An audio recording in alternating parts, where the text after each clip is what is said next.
हुजूर रोजाना सुबह सुबह बकरियां लेकर जाने लगे, लेकिन फिर एक दिन बीबी हलीमा ने कहा, मेरे प्यारे बेटे, मेरा दिल नहीं मानता कि मैं आपको बकरियां चराने के लिए भेजूं। आज के बाद आप नहीं जाएंगे। और उसी वक्त बीबी हलीमा का एक बेटा भागता हुआ आया और बोला, अम्मा, हमारी एक बकरी को एक बड़ा सा शेर उठा ले गया। बीबी हलीमा की आंखों में आंसू आ गए।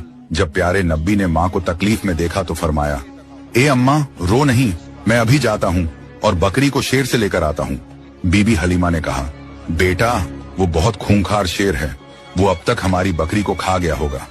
प्यारे नब्बी ने फरमाया, जब मैं मोहम्मद शेर से अपनी बकरी मांगूंगा तो मुझे यकीन है शेर वापस करेगा। फिर प्यारे नब्बी अम्मा हलीमा को लेकर जंगल की तरफ रवाना हो गए और जंगल के बीच खड़े होकर पुकारा, ए जंगल के शेर, मेरी माँ हलीमा की बकरी वापस कर दो।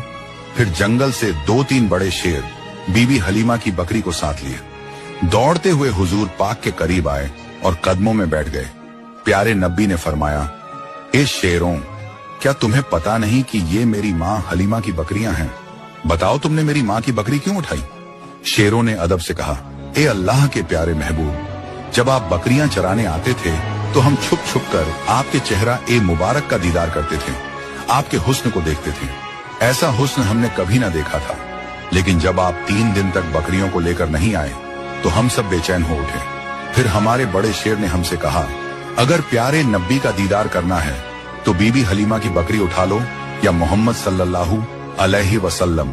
बहाना तो बकरी का था, पर असल में आपके जलवे को आंखों से देखना था। आप सल्लल्लाहु अलैहि वसल्लम ने शेरों को प्यार से देखा और बकरी लेकर वापस घर आ गए। जब इस मौजे का लोगों ने सुना तो हर तरफ शोर उठ गया कि हलीमा का 3 साल का बेटा शेर से बकरी वापस ले आया। वो सब ताज्जुब में थे कि ये कोई आम इंसान तो कर नहीं सकता। इस तरह बचपन से ही हुजूर पाक की मशहूरियत में इजाफा होता गया।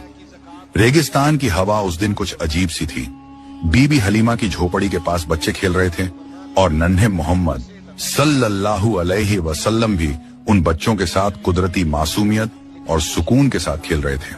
अचानक खेलते खेलते आपका चेहरा सफेद पड़ गया और आप जमीन पर गिर पड़े। आसमान से 2 फरिश्ते उतरे। उनके हाथों में चांदी का तसला था जो बर्फ और झमझम के पानी से भरा हुआ था। उन्होंने हुजूर को उठाया और नरमी से लिटाया और आपका सीना ए मुबारक चीर दिया। बच्चे दौड़ते हुए बीबी हलीमा के घर की तरफ भागे और चीखते हुए बोले, मोहम्मद के साथ अजीब वाकया हुआ है। बीबी हलीमा और उनके शौहर हारिस दौड़कर वहां पहुंचे। उन्होंने देखा कि नन्हे मोहम्मद जमीन पर लेटे हैं।